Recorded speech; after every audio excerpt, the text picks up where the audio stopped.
ওই সাহাবী যখন আল্লাহর নবীর দরওয়াজায় দাঁড়ায় শুনলেন, আল্লাহর নবী নিজেই বলতেছেন রিজিকের মালিক কে। উনি আর আল্লাহর নবীর সাথে সাক্ষাৎ করে নাই। মজার ব্যাপার দেখেন, ওই আল্লাহর বান্দা আল্লাহর কাছে দোয়া করে, আল্লাহ ও মাওলা, আপনি না বলেছেন আপনি রিজিকের মালিক, সুতরাং আপনি যেহেতু রিজিকের মালিক, এই জন্য আমি আল্লাহর নবীর কাছে চাই নাই, আল্লাহ আমি আপনার কাছে চাই। রব্বি করিম আল্লাহ, আমাদের মানুষ কাফেলার মধ্যে না খেয়ে আছে, খাবার নাই, পানি নাই, আল্লাহ আপনি আমাদের জন্য খাবারের ব্যবস্থা করে দেন। আল্লাহর বান্দা সাহাবী দোয়া করে চলে গেলেন। ওই কাফিলা কি যায় বললেন, আল্লাহ তাআলা খাবারের ব্যবস্থা করবেন। আল্লাহু আকবার। আবু মুসা আশআরী রাদিয়াল্লাহু তাআলা আনহু মনে করেছেন আল্লাহর নবীর কাছে সে খাবার চেয়েছে, আল্লাহর নবী মনে হয় খাবার পাঠায়া দিবে। কিছুক্ষণ যেতে না যেতে সাহাবাই কেরাম তাকায়া দেখে উটের ওপরে এত পরিমাণ খাবার, এত পরিমাণ পানি, যেগুলো ওই কাফেলার দিকে আসতেছে। সাহাবাই কেরাম পেট ভরে খাইলেন, পানি পান করলেন, সকলেই সুস্থ হয়ে গেলেন। অনেকগুলো খাবার অতিরিক্ত রয়ে গেছে। আবু মুসা আশআরী বলে, এই খাবারগুলো আল্লাহর নবীর কাছে পাঠায়া দাও, কারণ মদিনার মধ্যে অনেক গরিব সাহাবী আছে, তারা খেয়ে উপকৃত হবে, আমাদের তো আর প্রয়োজন না। এই খাবারগুলো নিয়ে আল্লাহর নবীর কাছে গেছে, যায় বলে, নবীজি আপনি আমাদের জন্য যে খাবার পাঠাইছেন, এই যে খাবারগুলো বেশি হয়েছে, নিয়ে আসছি। সুবহানাল্লাহ। আল্লাহর নবী বলে, কই, আমি তো খাবার পাঠাই নাই, আমি তো তোমাদেরকে কোনো খাবার দেই নাই। কে বলল? আবু মুসা আশআরী বলে, নবীজি এই যে আপনার কাছে একজন সাহাবী পাঠাইলাম, সে আমাদেরকে বলল রিজিকের ব্যবস্থা হয়ে যাবে, আমরা তো ভেবেছি আপনি রিজিক আমাদের জন্য পাঠাইছেন। আল্লাহর নবী বলে, ওই সাহাবীকে তালাশ করে নিয়ে আসো। ওই সাহাবীকে ডেকে আনার পর জিজ্ঞাসা করলেন, এ সাহাবী, তুমি আমার কাছে আসছো? বলে, না আসি নাই। তাহলে কোথা থেকে তুমি বুঝলা আমি রিজিক পাঠাইলাম? ওই সাহাবী বলে, ইয়া রাসূলুল্লাহ, ইয়া হাবিবাল্লাহ, আমার বাবা মা আপনার জন্য কুরবান হোক, আমি যখন আপনার ঘরের দরওয়াজায় আসলাম, আপনি কোরআনুল কারীমের তিলাওয়াত করতেছিলেন, ওয়া মা মিন দাব্বাতিন ফিল আরদি ইল্লা আলাল্লাহি রিজকুহা। আপনি তো আয়াত করতেছিলেন যে রিজিকের মালিক আল্লাহ, এই জন্য আমি আপনার কাছে না চায়া আল্লাহর কাছে চলে গেছি। সুবহানাল্লাহ। আল্লাহর নবী বলে, সাহাবীরা, তোমরা যদি জান্নাতের খাবার দেখতে চাও, এখানে আসো, এখানে আসো। এই যে খাবারগুলো দেখতেছ, এগুলো হলো জান্নাতের খাবার। এই সাহাবীর ঈমানের কারণে, আল্লাহর উপরে তাওয়াক্কুলের কারণে, আল্লাহর কাছে দোয়া করার কারণে আল্লাহ তাআলা এই সাহাবীর দোয়ার বরকতে জান্নাত থেকে আল্লাহ তাআলা তাদের জন্য রিজিক পাঠিয়ে দিয়েছে। এই খাবারগুলো হলো জান্নাতি খাবার। তোমরা যদি জান্নাতি খাবার খেতে চাও, এই খাবারগুলো ভক্ষণ করো। সাহাবায়ে কেরামের ঈমান যেমন মজবুত ছিলেন, আমাদের ঈমানও তেমন মজবুত বানাতে হবে। ভালো কাজে বাধা আসে, খারাপ কাজে ভয়ও কেউ বাধা দেয় না। গানের আসরের ভিতরে আজ পর্যন্ত শুনি নাই কেউ বাধা দিছে, অথচ যত সব বাধা সব ওয়াজ মাহফিলে, ঠিক কিনা? এখানে নর্তকী না গান বাজনা করলে অনেকে আইসা রং দেখবে, যারা এখন মাহফিলে আসে না। অথচ আল্লাহ তাআলা বলেছেন, আমিনু কামা আমানান নাস, ঈমান আনবাতু সাহাবায়ে কেরামের মতো ঈমান। সাহাবায়ে কেরাম কেমন ঈমান আনছে, যুবকদের জন্য আমি বলি, যুবক সাহাবায়ে কেরামের সামনে আল্লাহ আল্লাহর রাসূলের বিরুদ্ধে বলবে কোন মুসলমান বরদাস্ত করবে না। মুসলমান এটা বরদাস্ত করতে পারে না। আল্লাহ আল্লাহর নবীর ইজ্জতের উপর আক্রমণ হবে, যার ভিতরে বিন্দু পরিমাণ ঈমান থাকবে সে মুখ বুজে সহ্য করবে, এটা হতে পারে না, ঠিক কি না? আবু বকর রাদিয়াল্লাহু তাআলা আনহু জীবনী যদি আমরা পড়ি, সিদ্দিক আকবর আবু বকর একবার রাস্তা দিয়ে চলতেছেন, একজন কাফের আবু বকরকে ডাকলেন, ও আবু বকর, আল্লাহ নাকি কোরআনের মধ্যে একটা আয়াত বলেছে, মান যাল্লাযী ইউকরিদুল্লাহা কারদান হাসানা। আল্লাহ তাআলা কোরআনুল কারীমের মধ্যে বলেন, হে দুনিয়ার মুসলমান, আমাকে তোমরা কর্জে হাসানা দাও, আমাকে তোমরা কর্জে হাসানা দাও। বলেন তো আল্লাহ তাআলার কর্জে হাসানার প্রয়োজন আছে নাকি? আছে? আল্লাহর কি কোনো সম্পদের দরকার? আল্লাহ কি কারোর প্রতি মুহতাজ? আল্লাহ তো দেনেওয়ালা, ঠিক কি না? আল্লাহ তো দিবে, আমরা নেব। আল্লাহ বলেন আল্লাহুস সামাদ, আল্লাহ হলেন বেনিয়াজ। আল্লাহ তাআলা কারোর প্রতি মুহতাজ নয়। গোটা পৃথিবীর মানুষ যদি আল্লাহর নাফরমানি করে আল্লাহর কোনো ক্ষতি হবে না। গোটা পৃথিবীর মানুষ যদি আল্লাহর ইবাদতে মশগুল হয়ে যায় আল্লাহ তাআলার কোনো লাভ হবে না। ইবাদত করলে লাভ হবে আমাদের, গুনাহ করলে লস হবে আমাদের, ঠিক কিনা বলেন? এই জন্য আল্লাহ তাআলা কারোর প্রতি মুহতাজ না। আল্লাহ যে বলেছেন আমাকে তোমরা কর্জে হাসানা দাও, এটার উদ্দেশ্য হলো তোমরা গরীবকে দান করো, অসহায়ের পাশে দাঁড়াও, তোমরা দরিদ্রের পাশে দাঁড়াও, এতিমের পাশে দাঁড়াও, বিপদগ্রস্ত মানুষের পাশে সহযোগিতা করো, তাহলেই আল্লাহকে কর্জে হাসানা দেওয়া হবে। এটা হলো আল্লাহ তাআলার উদ্দেশ্য। আর কাফির মনে করছে যে আল্লাহ গরিব, এই জন্য দুনিয়ার মানুষের কাছে সাহায্য চাইছে। নাউজুবিল্লাহ বলেন। কাফের বলতেছে, হে আবু বকর, তোমার আল্লাহও গরিব, যেই আল্লাহ গরিব হয় ওই আল্লাহর নবী যিনি হয় উনিও গরিব, বোঝা যায়। তোমার আল্লাহ যদি গরিব না হতো তাহলে আমাদের কাছে সাহায্য চাইতো না। আমাদের কাছে সাহায্য চেয়েছে মানে আল্লাহ গরিব, আল্লাহ অসহায়। নাউজুবিল্লাহ পড়েন। আল্লাহ যেমন অসহায়, মুহাম্মদ অসহায়। আবু বকর বলে, না রে কাফের না, আল্লাহ কোরআনে বলেছে ওয়াল্লাহুল গনিয়্যু ওয়া আনতুমুল ফুকারা।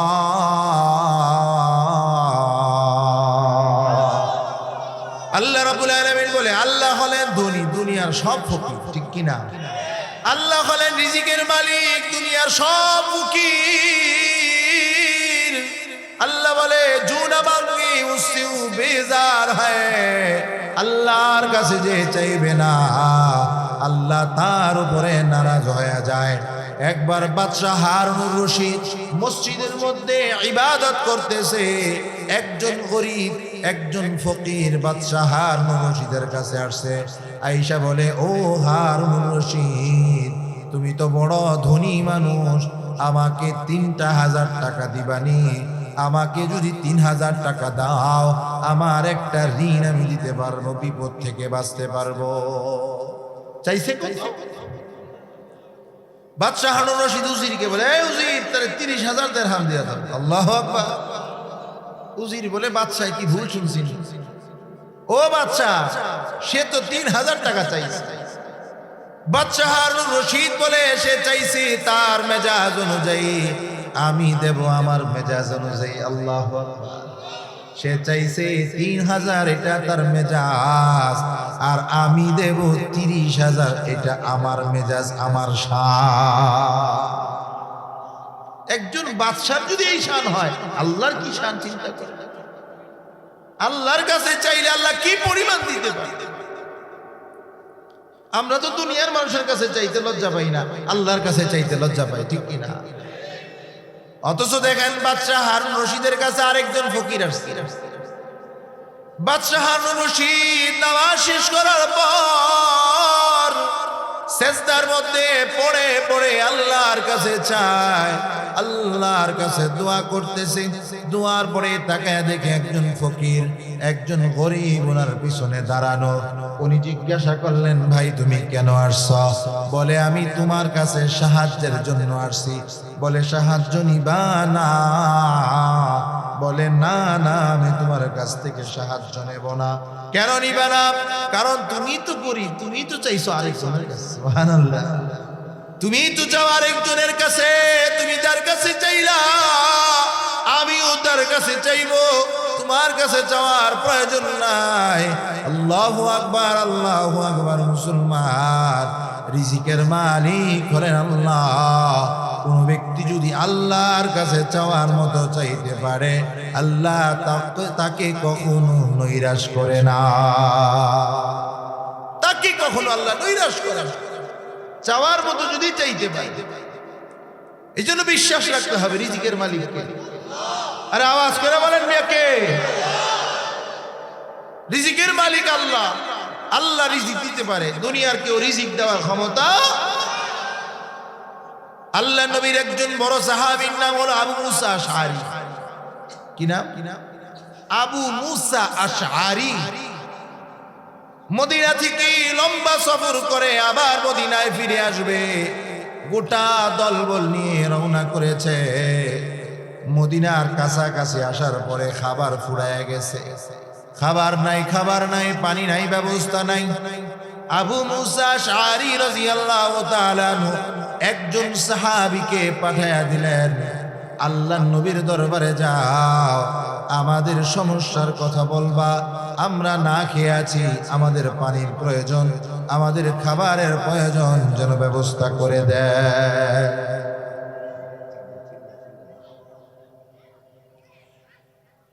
একজন সাহাবীকে পাঠিয়ে দিলেন আল্লাহর নবীর কাছে। ওই সাহাবী আল্লাহর নবীর কাছে চলে আসছে বিপদের কথা বলার জন্য।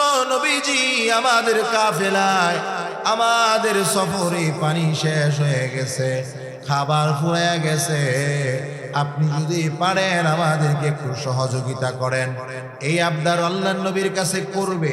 আল্লাহর নবীর বাড়ির দরওয়াজার সামনে আসছে, দরওয়াজায় পা রাখার পর উনি শুনতেছে আল্লাহর নবী কোরআন পড়তেছে, ওয়ামা মিন দাব্বাতিন ফিল আরদি ইল্লা আলাল্লাহি রিজকুহা। আল্লাহর নবী কোরআন পড়তেছে। ওই সাহাবী তো কোরআনের অনুবাদ বোঝে, ঠিক কি না? এই আয়াত আল্লাহর নবী যখন তিলাওয়াত করলেন, এই আয়াতের অর্থ কি? আল্লাহর নবী বলেন, আল্লাহ বলেন, ওয়ামা মিন দাব্বাতিন ফিল আরদি ইল্লা আলাল্লাহি রিজকুহা। আল্লাহ বলেন, এই জমিনের মধ্যে যত মাখলুক আছে, সব মাখলুকের রিজিকের মালিক একমাত্র, কেবলমাত্র, শুধুমাত্র আল্লাহ। আওয়াজ করে বলেন, রিজিকের মালিক কে? আওয়াজই হয় না আপনাদের মিয়া, জোরে বলেন কে? আরো জোরে কে? আমার চাকরি, আমার ব্যবসা, আমার দোকান, আমার টাকা, আমার গাড়ি, আমার বাড়ি, আমার সম্পত্তি, আমার বলতে কিছুই নাই। আমি তো আমার না, আমাকে দুইটা খালি হাত নিয়ে কবরে যাওয়া লাগবে, ঠিক কিনা? এই জন্য ভরসা করব কার উপরে? আল্লাহ আমার জন্য যেইটুকু বরাদ্দ রেখেছে, এইটুকু আমার কাছে যে কোনো মূল্যে আসবে। তাহলে কেন মুসলমান হারাম পথে পা বাড়াও? হারামের দিকে কেন হাত বাড়াও?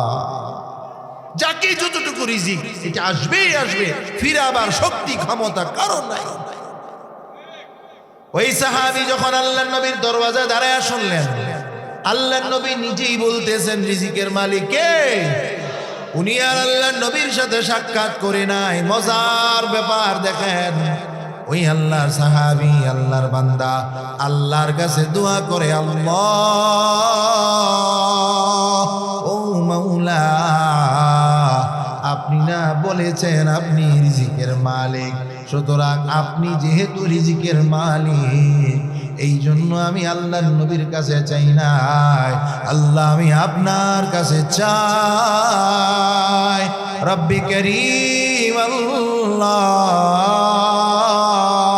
আমাদের মানুষ কাফেলার মধ্যে না খেয়ে আছে, খাবার নাই, পানি নাই, আল্লাহ আপনি আমাদের জন্য খাবারের ব্যবস্থা করে দেন।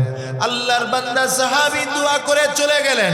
ওই কাফিলা কি যায় বললেন, আল্লাহ তাআলা খাবারের ব্যবস্থা করবেন। আল্লাহু আকবার। আবু মুসা আশআরী রাদিয়াল্লাহু তাআলা আনহু মনে করেছেন আল্লাহর নবীর কাছে সে খাবার চেয়েছে, আল্লাহর নবী মনে হয় খাবার পাঠায়া দিবে। কিছুক্ষণ যেতে না যেতে সাহাবাই কেরাম তাকায়া দেখে উটের ওপরে এত পরিমাণ খাবার, এত পরিমাণ পানি, যেগুলো ওই কাফেলার দিকে আসতেছে। সাহাবাই কেরাম পেট ভরে খাইলেন, পানি পান করলেন, সকলেই সুস্থ হয়ে গেলেন। অনেকগুলো খাবার অতিরিক্ত রয়ে গেছে। আবু মুসা আশআরী বলে, এই খাবারগুলো আল্লাহর নবীর কাছে পাঠায়া দাও, কারণ মদিনার মধ্যে অনেক গরিব সাহাবী আছে, তারা খেয়ে উপকৃত হবে, আমাদের তো আর প্রয়োজন না। এই খাবারগুলো নিয়ে আল্লাহর নবীর কাছে গেছে, যায় বলে, নবীজি আপনি আমাদের জন্য যে খাবার পাঠাইছেন, এই যে খাবারগুলো বেশি হয়েছে, নিয়ে আসছি। সুবহানাল্লাহ। আল্লাহর নবী বলে, কই, আমি তো খাবার পাঠাই নাই, আমি তো তোমাদেরকে কোনো খাবার দেই নাই। কে বলল? আবু মুসা আশআরী বলে, নবীজি এই যে আপনার কাছে একজন সাহাবী পাঠাইলাম, সে আমাদেরকে বলল রিজিকের ব্যবস্থা হয়ে যাবে, আমরা তো ভেবেছি আপনি রিজিক আমাদের জন্য পাঠাইছেন। আল্লাহর নবী বলে, ওই সাহাবীকে তালাশ করে নিয়ে আসো। ওই সাহাবীকে ডেকে আনার পর জিজ্ঞাসা করলেন, এ সাহাবী, তুমি আমার কাছে আসছো? বলে, না আসি নাই।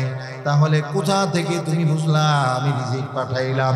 ওই সাহাবী বলে, ইয়া রাসূলুল্লাহ, ইয়া হাবিবাল্লাহ, আমার বাবা মা আপনার জন্য কুরবান হোক, আমি যখন আপনার ঘরের দরওয়াজায় আসলাম, আপনি কোরআনুল কারীমের তিলাওয়াত করতেছিলেন, ওয়া মা মিন দাব্বাতিন ফিল আরদি ইল্লা আলাল্লাহি রিজকুহা। আপনি তো আয়াত করতেছিলেন যে রিজিকের মালিক আল্লাহ, এই জন্য আমি আপনার কাছে না চায়া আল্লাহর কাছে চলে গেছি। সুবহানাল্লাহ। আল্লাহর নবী বলে, সাহাবীরা, তোমরা যদি জান্নাতের খাবার দেখতে চাও, এখানে আসো, এখানে আসো। এই যে খাবারগুলো দেখতেছ, এগুলো হলো জান্নাতের খাবার। এই সাহাবীর ঈমানের কারণে, আল্লাহর উপরে তাওয়াক্কুলের কারণে, আল্লাহর কাছে দোয়া করার কারণে আল্লাহ তাআলা এই সাহাবীর দোয়ার বরকতে জান্নাত থেকে আল্লাহ তাআলা তাদের জন্য রিজিক পাঠিয়ে দিয়েছে। এই খাবারগুলো হলো জান্নাতি খাবার। তোমরা যদি জান্নাতি খাবার খেতে চাও, এই খাবারগুলো ভক্ষণ করো। এই জন্য আল্লাহ গরিব না ধনী? জোরে বলেন। রিজিকের মালিক কে?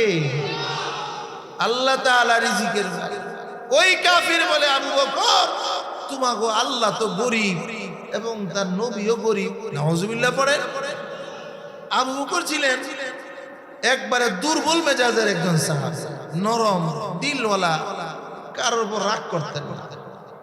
কিন্তু ওই নরম দিলওয়ালা আবু বকর রাগে খুবই লাল হয়ে গেল। আবু বকর এই কাফিরকে বলে, হে কাফের, যদি আরেকবার আমার আল্লাহকে ফকির বলো, আমার খবর আছে। ওই কাফির আবু বকরকে রাগানোর জন্য আবার বলে, আবু বকর, তোমাদের আল্লাহ হলেন গরিব। আবু বকর ঠাস করে তার গালের মধ্যে একটা চর বসায় দিলেন। থাপ্পড় বসায় দিলেন। ও মুসলমান, দেখবেন যারা চুপ থাকে তাদের হাতের মধ্যে পাওয়ার বেশি, ঠিক না?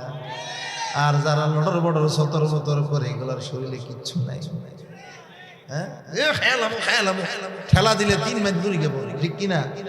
গাঞ্জা খাইতে খাইতে খাইতে খাইতে ক্যাঙ্গারু হয়ে রয়েছে, হ্যাঁ পাওয়ার দা, অথচ হ্যাঁ শরীরে শক্তি নেই, বাতাসে এলো, ঠিক না? ঠিক বলেন? আর যারা চুপচাপ থাকে একটা দিলে কিন্তু খবর আছে, বুঝিস?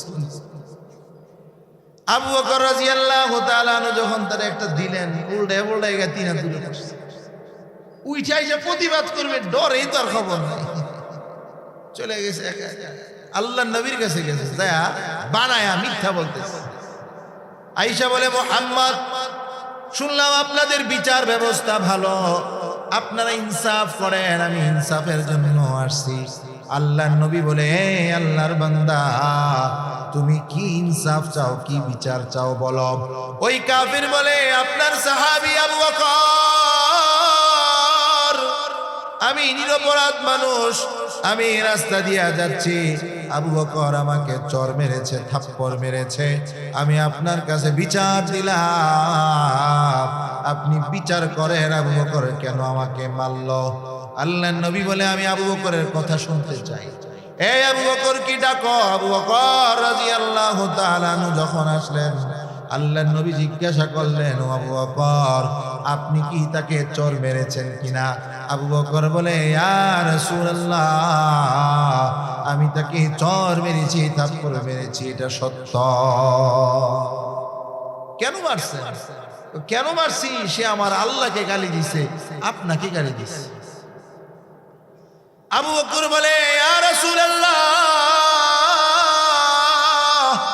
আমি আমার জীবনের চাইতে আপনাকে বেশি ভালোবাসি, আল্লাহকে আমার জীবনের চাইতেও বেশি ভালোবাসি।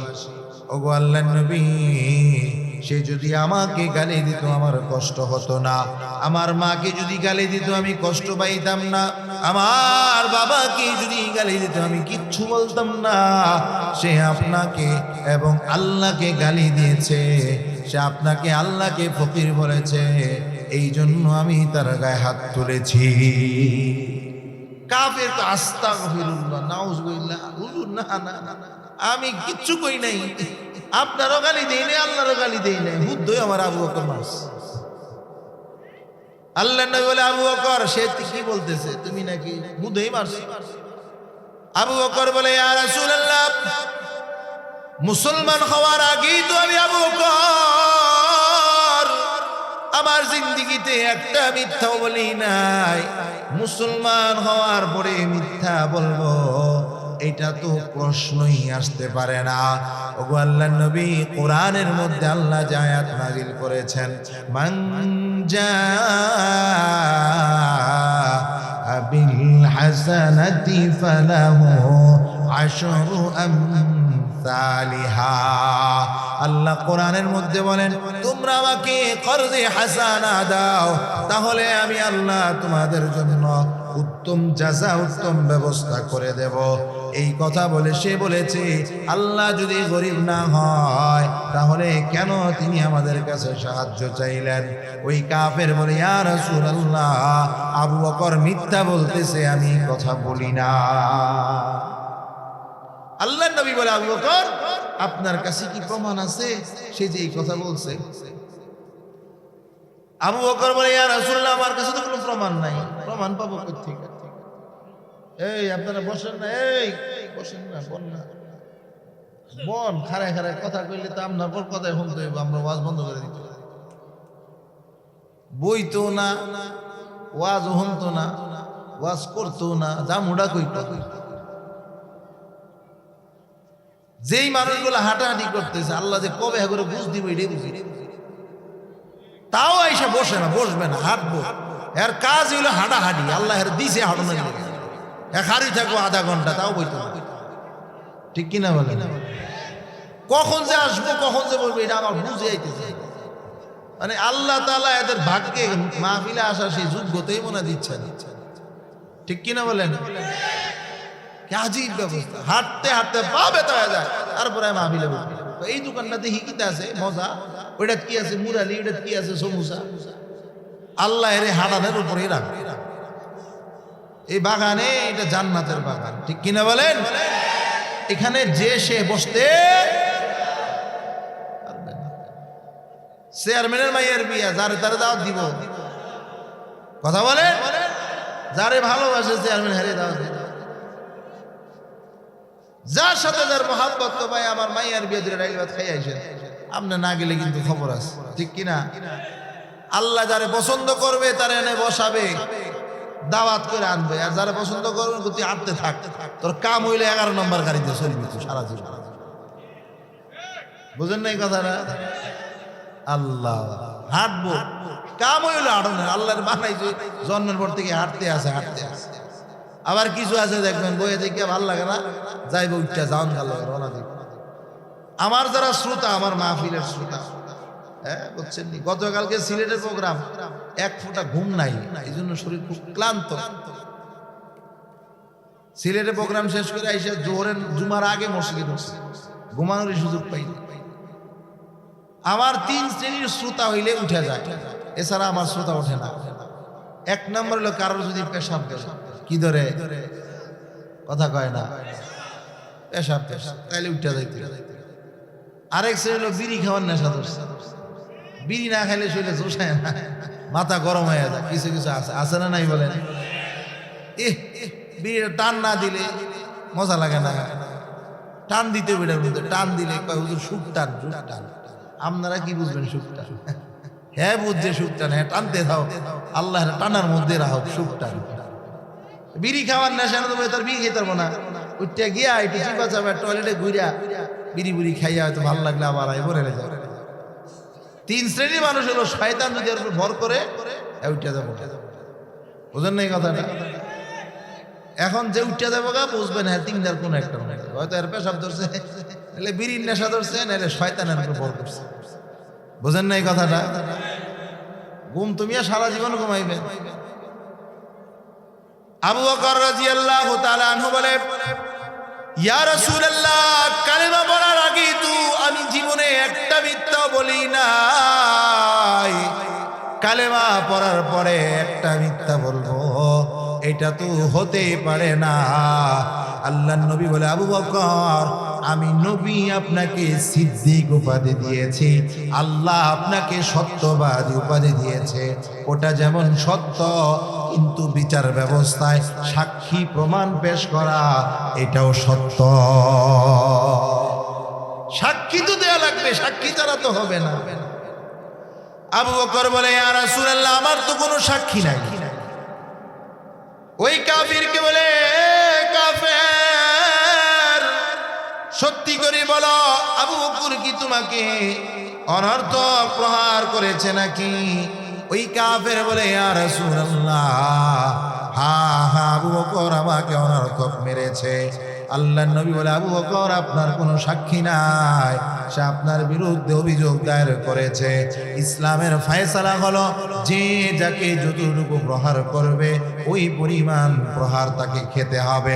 এই জন্য আমার ফয়সালা হলো, আপনি যেমন এই কাফেরের গালের মধ্যে চর মেরেছেন, আল্লাহ নবী এইটুকু বলেছেন ফয়সালা দিবেন, সাথে সাথে জিবরাইল আলাইহিস সালাতু ওয়াস সালাম আসমান থেকে আল্লাহর নবীর দরবারে আইসা সালাম।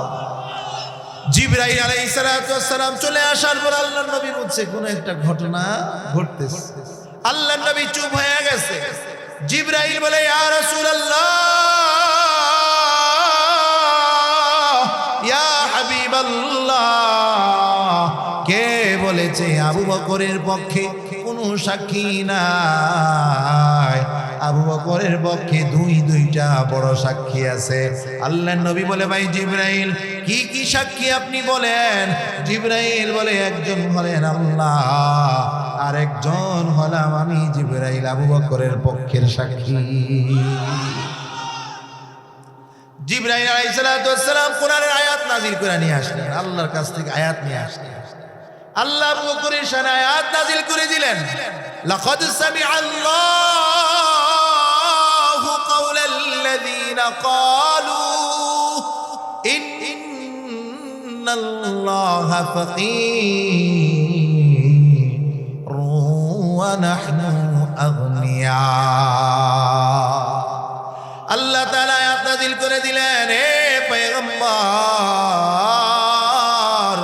লাকাদ সামিআল্লাহ। এখানে দুইটা তাকিদ ব্যবহার করা হয়েছে, একটা হলো লামে তাকিদ, আরেকটা হলো কদ তাকিদ। লামে তাকিদ এবং কদ, দুই তাকিদ দিয়ে আল্লাহ বুঝান অবশ্যই অবশ্যই আল্লাহ তাআলা শুনেছে কাওলাল্লাযীনা ক্বালু ইন্নাল্লাহা ফাকীর। একজন আল্লাহ সম্পর্কে বলেছে আল্লাহ হলেন ফকির, ওয়া নাহনু আগনিয়া, আর তারা হলেন ধনী।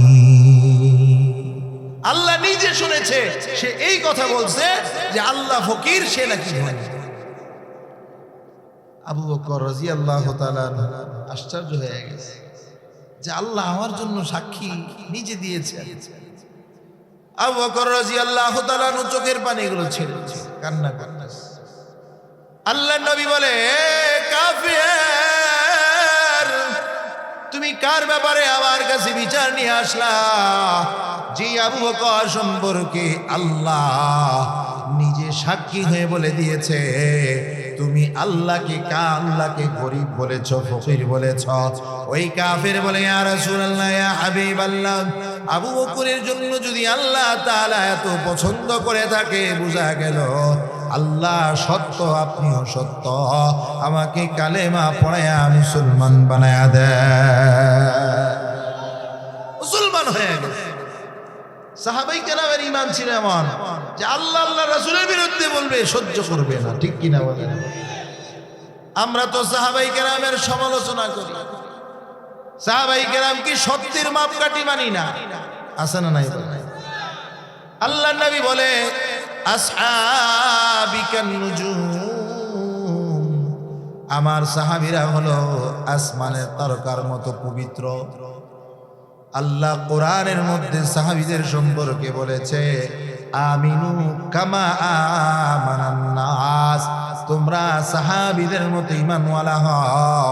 সাহাবীদেরকে সত্যের মাপকাঠি আল্লাহ নিজে ফয়সালা দিয়েছে।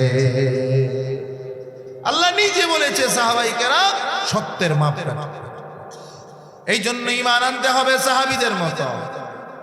ঈমান ছাড়া কোনো দাম নাই। আছে এই যে বোতলের উদাহরণ আপনাদেরকে দেই, এই বোতলটার দাম হলো 20 টাকা। পানি যদি থাকে বোতলের দাম 20 টাকা। ঠিক কিনা বলেন? যদি পানি না থাকে বোতলটা 20 টাকা দিয়ে কেউ কিনবে না। তাহলে বোঝা যায় পানিটার দাম, বোতলটা হলো একটা শু মাত্র। ও মুসলমান ইমানদার, বাহিরে দেখতে আপনিও মানুষ, আমিও মানুষ, ওই লোকটাও মানুষ, এই লোকটাও মানুষ, কিন্তু এই লোকটাকে বিচার করা হবে ভিতরের ঈমান দ্বারা।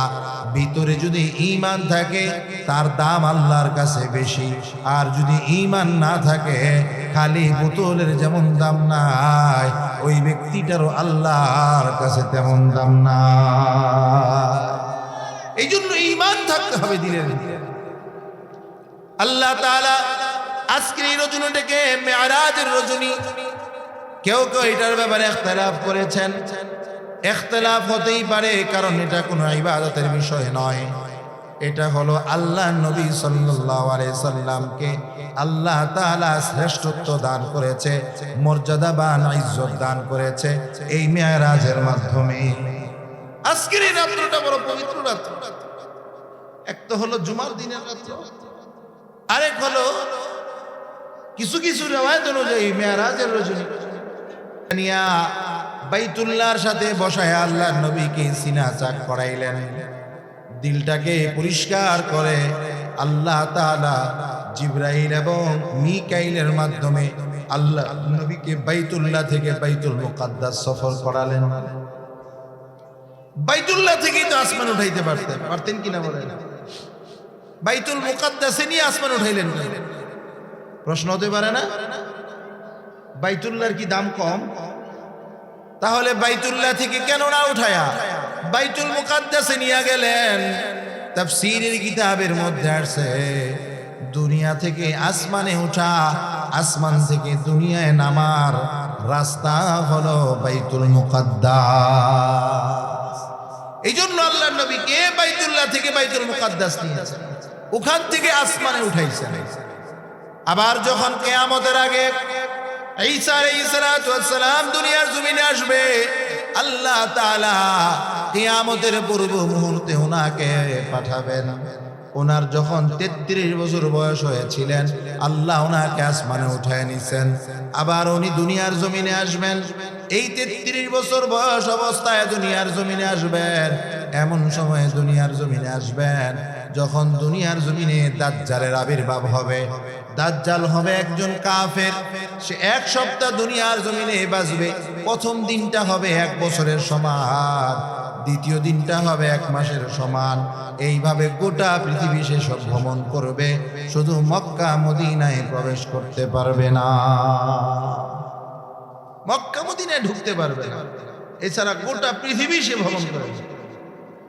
যারা ইমানদার তার কপালের মধ্যে কাফের লেখা দেখতে পাবে, আর যারা দুর্বল ইমানদার তারা দেখা চিনবে না, তারা বুঝবে না, তার ধোকায় পড়ে যাবে। সে মানুষকে দেখাবে, এই যে তোর বাপ্পার সাথে কথা কবি, নে কথা কথা আইনি আমার বাপ মারে সে দেখাইছে, কথা বলাই দিছে। তার মানে সেই সব নাউজুবিল্লাহ পড়ে ঈমান হারা হয়ে যাবে। এই জন্য মুসলমান ইমানদার কিয়ামতের পূর্ব মুহূর্তে অনেক অলৌকিক ঘটনা ঘটবে। হাদিসের কিতাবের মধ্যে আসছে 3টা বড় ভূমিকম্প হবে।